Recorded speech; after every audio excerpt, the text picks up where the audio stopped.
नमस्कार मित्रों, जय हिंद। मैं आपका दोस्त आपका भाई सुधाकर मिश्रा आपको अपने YouTube channel the mountain vision पर आप सभी का स्वागत करता हूं और अभिनंदन करता हूं और आशा करता हूं कि आप सभी लोग स्वस्थ होंगे। आज की क्लास का हम लोग आरंभ करते हैं। पिछले क्लास में हम लोगों ने पढ़ा था कि राजनीति विज्ञान क्या है और राजनीति विज्ञान का उद्भव कहाँ से हुआ। उसी श्रृंखला को आगे बढ़ाते हुए हम आज अगले टॉपिक पर चर्चा करेंगे। क्लास चालू होने से पहले आप सभी को एक काम करना है, वह काम है लाइक, सब्सक्राइब और शेयर। जितना ज़्यादा हो सके शेयर कर दीजिए और बेल आइकन को दबाइए। हमारा हौसला आप बढ़ाइए, हम आपको और अच्छा से अच्छा पढ़ा करके दिखाएंगे। और एक बात और भी याद रखना है कि यह जो श्रृंखला एक लंबी श्रृंखला चलेगी, यानी कि यह क्लास लगातार चलेगा। ऐसा नहीं है कि एक दो क्लास चलेगा पढ़ा कर फिर उसके बाद नहीं। इस टॉपिक पर मतलब पूरा राजनीति विज्ञान, पूरा राजनीति हम लोगों को मिलकर ख़त्म करना है। तो आप लोग हमारे साथ जुड़े रहिए और हम आप लोगों को अच्छा से अच्छा कंटेंट देंगे, अच्छा से अच्छा पढ़ाने का प्रयास करेंगे। और अच्छा लगता है तो सब्सक्राइब प्लीज़ कीजिए, क्योंकि इसी से हमको ऊर्जा मिलता है, इसी से हमको हौसला मिलता है। और यह क्लास सभी के लिए उपयोगी होगी और आप पूरे मनोयोग से यानी कि पूरा मन लगा करके पढ़िए। देखिए, तो इसमें हम लोग जानेंगे कि राजनीति क्या है। तो देखिए, सबसे पहले हम जानते हैं कि राजनीति किन शब्दों से मिलकर के बना है। तो राजनीति क्या है? राजनीति दो शब्दों से मिलकर के बना है। राजनीति विज्ञान जो है वह दो शब्दों से मिलकर के बना है, जैसा कि आप सभी लोग देख रहे हैं। पहला है राज्य, पहला क्या है? पहला राज्य, और दूसरा है नीति, यानी कि राज्य को चलाने की नीति को हम लोग क्या कहते हैं? राजनीति कहते हैं। तो ये दो शब्दों से मिलकर क्या बना है? राजनीति बना है। राज्य प्लस नीति, दो शब्दों के योग से राजनीति बनता है। पहला है राज्य और दूसरा है नीति। तो अब देखिए, राज्य और नीति हम लोग जानेंगे, यानी कि राज्य को चलाने की नीति को हम लोग राजनीति कहते हैं। तो अब हम लोग को देखना है कि आखिरकार राज्य कौन क्या होगा, राज्य किसको कहेंगे, क्योंकि जब राज्य होगा तभी तो नीति होगी। तो आइए देखते हैं राज्य के बारे में। देखिए, राज्य के संदर्भ में बहुत सारे विद्वानों ने प्रयास किया इसको परिभाषित करने के लिए, आज से बहुत सालों पहले, जिसमें एक नाम आता है कौटिल्य का भी, जिनका अर्थशास्त्र है, कौटिल्य का अर्थशास्त्र आप सभी को मालूम होगा। तो उन्होंने उस किताब में भी इसको परिभाषित करने का प्रयास किया है, लेकिन ये परिभाषित अच्छा से नहीं हो पाया है। तो देखिए, इसी के संदर्भ में जब अंतर्राष्ट्रीय संगठनों ने क्या किया कि सोचा कि इसको परिभाषित किया। देखिए, राज्य को परिभाषित करने के लिए क्या हुआ, सन 1933 यानी कि 1933 ईस्वी में क्या हुआ कि मोंटेविडियो कन्वेंशन हुआ। क्या हुआ? मोंटेविडियो कन्वेंशन हुआ। किसके लिए? राज्य के परिभाषा तय करने के लिए। और देखिए, अब देखिए, इस बात को भी याद रखना है कि मोंटेविडियो कहाँ है। तो मोंटेविडियो साउथ अमेरिका महाद्वीप का एक देश है उरुग्वे, जिसकी राजधानी है मोंटेविडियो। तो मोंटेविडियो में क्या हुआ कि सभी अंतर्राष्ट्रीय समूह के सभी नेता, सभी विद्वान और सभी पॉलिटिकल साइंस के महान प्रोफेसर मिलकर के एक प्रयास किया कि इसके राज्य की परिभाषा को तय किया जाए।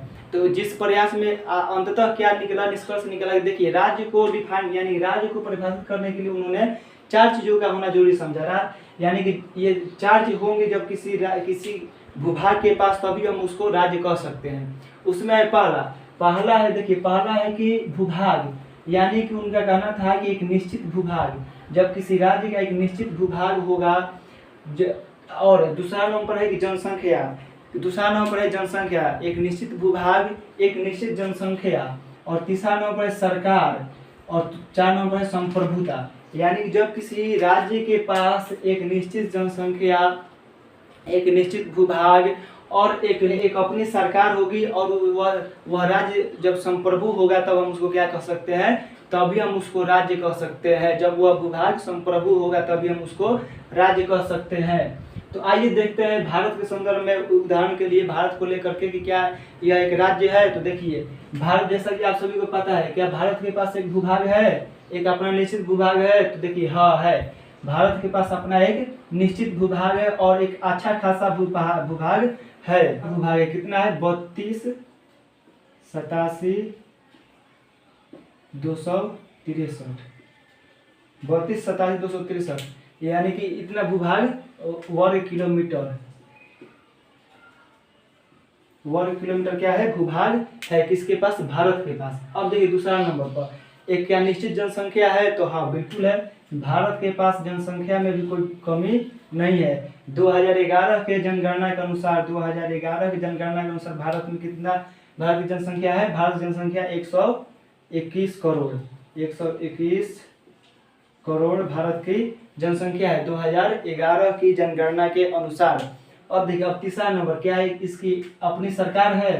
तो हाँ, सरकार भी इसकी अपनी है, एनडीए की सरकार। जैसा कि आप सभी को मालूम है कि एनडीए की सरकार है भारत में, यानी कि एनडीए बीजेपी, ऐसे बीजेपी की सरकार, बीजेपी बहुमत में है, लेकिन एनडीए उसका जो गठबंधन दल का नाम है उसका नाम है एनडीए, एनडीए का सरकार है। अब सबसे महत्वपूर्ण चीज है संप्रभुता। क्या भारत के पास अपनी संप्रभुता है? तो संप्रभुता, हाँ देखिए संप्रभुता, अब देखिए यहाँ पर है कि संप्रभुता किसको कहेंगे, आखिर संप्रभुता का परिभाषा क्या होगा, डिफिनेशन क्या होगा। देखिए संप्रभुता यानी कि जब कोई राज्य अपने आंतरिक तथा बाह्य निर्णय लेने के लिए स्वतंत्र होता है, तब वह राज्य क्या कहलाता है, एक संप्रभु राज्य कहलाता है। जैसे कि उदाहरण के लिए मान लीजिए कि भारत को किसी देश के साथ व्यापार करना हो, मान लीजिए उसका मन है कि हम उसके साथ व्यापार करें, और अमेरिका और उसमें दुश्मनी, यानी कि उसमें वो नहीं चाहता है कि उसके साथ व्यापार हो, तो वह चाहकर भी भारत को नहीं रोक सकता है। क्यों नहीं रोक सकता है? क्योंकि भारत आंतरिक तथा बाहर निर्णय लेने के लिए क्या है, स्वतंत्र है। वह जिसके साथ चाहेगा व्यापार कर सकता है, जिसके साथ चाहेगा व्यापार नहीं कर सकता है। और एक और उदाहरण मान लीजिए कि भारत अब अपने देश में, जैसे मान लीजिए धारा 370 हटाना था, तो 370 धारा हटाने के लिए क्या भारत ने अमेरिका के पास गया आज्ञा लेने के लिए कि देखिए सर हमको हटाना है अपने देश से 370 धारा, और उसके लिए आप आदेश दीजिए तब हटाएंगे। नहीं, इसने क्या किया, यह एक संप्रभु राज्य है, तो संप्रभु राज्य होने के नाते इसने 370 धारा अपने आप हटा लिया, और इसको कोई कुछ कह भी नहीं सकता है, क्योंकि यह एक संप्रभु राज्य है। तो संप्रभुता का मतलब होता है कि जब कोई राज्य अपने आंतरिक तथा बाह्य निर्णय लेने के लिए स्वतंत्र होता है, तब हम उस राज्य को क्या कहते हैं कि हाँ भाई यह एक संप्रभु राज्य है। तो देखिए आज का टॉपिक था कि राज्य किसको कहेंगे। तो अब देखिए, अब राज्य समझ में आ गया। तो ये चार चीजें जिसके पास होगी वही क्या होगा, वही राज्य होगा। कौन कौन चार चीजें? भूभाग, एक निश्चित भूभाग, जनसंख्या, और एक निश्चित क्षेत्रफल, और उसके बाद संप्रभुता। ये चारों चीजें जब किसी राज्य के पास होगी तब वह क्या कहलाएगा, तब वह एक राज्य कहलाएगा। यानी कि चारों चीजें जब किसी भूभाग के पास हुई तब वो एक राज्य कहलाएगा। तो आशा करता हूँ कि यह क्लास आप सभी को अच्छे से समझ में आया होगा। तो इस चैनल को लाइक कीजिए, सब्सक्राइब कीजिए, शेयर कीजिए और बेल आइकन को दबाइए। इसके बाद इसके आगे टॉपिक को हम कल की क्लास में पढ़ेंगे। तब तक के लिए नमस्कार, धन्यवाद, जय हिंद।